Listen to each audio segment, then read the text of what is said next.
All right, White's faithful.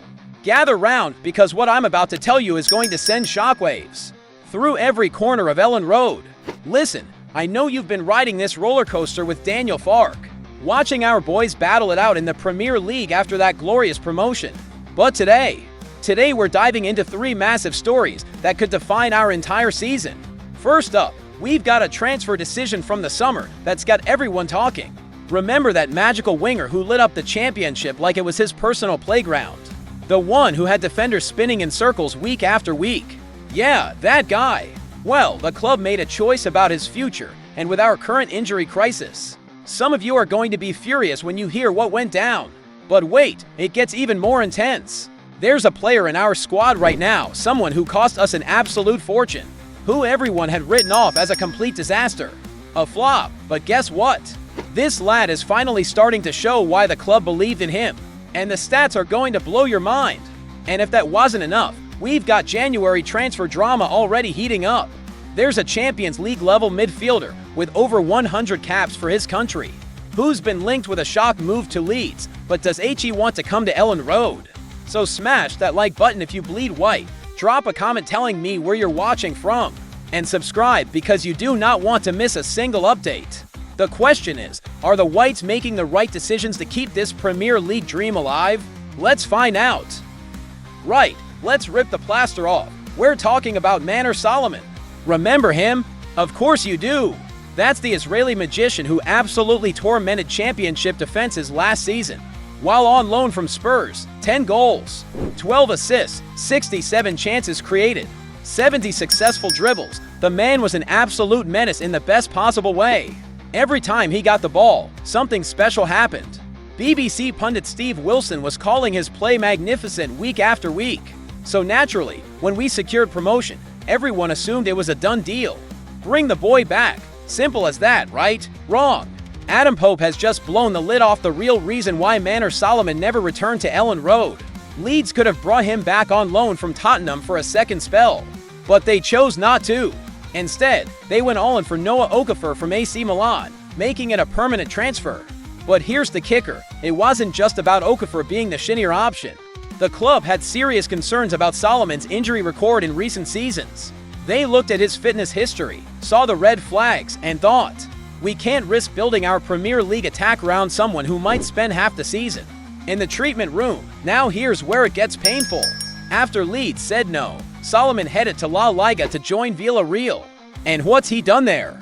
Oh, just 2 goal contributions in 3 appearances. The man is balling out in Spain while we're dealing with our own injury crisis. Dan James is currently sidelined. Jack Harrison hasn't exactly set the world on fire. Willy Gnonto is also injured. Our attacking depth is being tested like never before, and meanwhile, the player who won us matches in the championship is thriving in yellow. Can you imagine what Solomon could be doing for us right now? With his creativity, his pace, his ability to unlock stubborn defenses. The Leeds hierarchy felt that Okafor was the more reliable long-term option. And to be fair, they can't predict injuries to other players, but here's the brutal truth. Hindsight is a cruel mistress. Every time Okafor struggles, every time we lack that creative spark, every time Solomon posts another highlight reel from Spain, this decision is going to be questioned. The window between now and January is going to be massive in determining whether Leeds got this one right. But you know what?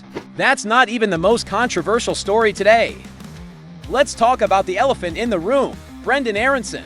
When Leeds United paid Red Bull Salzburg £24.7 million back in 2022, we thought we were getting the next big thing. Instead, disappointment, frustration, a player who looked completely lost. So lost that we shipped him off on loan to Union Berlin for an entire season. In 87 games for Leeds, he's managed just 10 goals. Leeds fans have been screaming for this lad to leave. Every time his name appeared on the team sheet, you could hear the collective groan. He became the symbol of wasteful spending, the transfer that never worked. But hold on, White's faithful, because something remarkable is happening. Brenden Aaronson is finally showing signs of life. Against Bournemouth, when Fark deployed him off the right wing, he looked like a completely different player. Sharp, decisive, creative. He was unlucky not to register an assist. And here's the stat that's going to blow your minds. According to SofaScore, Aaronson currently leads Leeds United in big chances created this season, with 3 in just 6 games. The player we all wanted gone is creating more big chances than anyone else in our squad. For 2 years we watched him underperform. For 2 years we questioned why we spent that money. And now, finally, we're seeing glimpses of why Red Bull Salzburg rated him so highly. Daniel Farke deserves credit. He hasn't given up on Aronson. He's found a role that suits him, and the American is responding. But here's the question, is this too little, too late? Leeds have invested in NEW attackers. We've got options now. Can Aronson realistically fight his way into regular starting she status? Some fans are thinking, great, he's performing. Maybe we can get decent money for him in January. Others are saying, give the lad a proper chance, he's earned it. Both arguments have merit. The truth, Aronson has shown enough to suggest he's not a complete lost cause. But he's also shown just enough to make him sellable if a decent offer comes in. What would you do if you were Farke? Keep developing him or cash in while his stock is rising. Every performance from the American matters more than ever because January is coming fast. All right, Whites faithful, time for the grand finale, and this involves Champions League class. We're talking about Piotr Zielinski, the 100-time Poland international currently at Inter Milan. This is a midfielder who operates at the elite level, and his name has been linked with a shock move to Elland Road. Daniel Farke knows we need reinforcements in January. The summer window closed without landing that attacking midfielder we desperately needed. Harry Wilson stayed at Fulham. Fakino Buonanot went to Chelsea. Our options were limited. Since the window slammed shut, Leeds have been linked with TWO Italian-based midfield maestros, Zielinski and Lorenzo Pellegrini. These are proven ballers who know how to operate at the highest level. Zielinski just made his first start of the season for Inter on Tuesday night, in their Champions League clash against Slavia Prague. After their 3-0 victory, he told Inter's website, "I can contribute with more goals and assists. They'll definitely come this year. I need to be more aggressive in defense, but I did well today." He's talking about contributing more this season at Inter. This is a player focused on fighting for his place in Milan, not dreaming about Elland Road. But wait, Zielinski's game time has been limited. He's not in Chivu's first choice she. With the 2026 World Cup coming, every player wants to be match fit. Managing director Robbie Evans said Leeds have maxed out PSR. But recent reports suggest Leeds are planning January signings, which means players are going out to balance the books. Could a loan deal for Zielinski work? Inter get his wages off their books. Zielinski gets game time before the World Cup. Leeds get Champions League quality without breaking PSR rules. Win-win-win. The Polish international might be saying all the right things now. But if he's still on the bench come December, suddenly a move to Leeds doesn't sound so crazy. There you have it. Whites faithful, THREE stories that could shape our season. Manor Solomon haunting us as he tears up La Liga. Brendan Aronson finally showing his £24.7 million worth.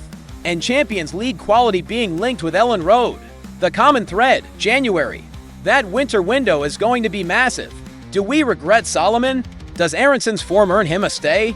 Can we pull off a Zielinski loan? Smash that like button. DROPA comment telling me which story has you most fired up. And subscribe because January is going to be wild. Here's my final question. If you could only make one move in January, bring back Solomon, keep Aronson, or sign Zielinski, which would you choose and WHY? Marching on together, Whites faithful.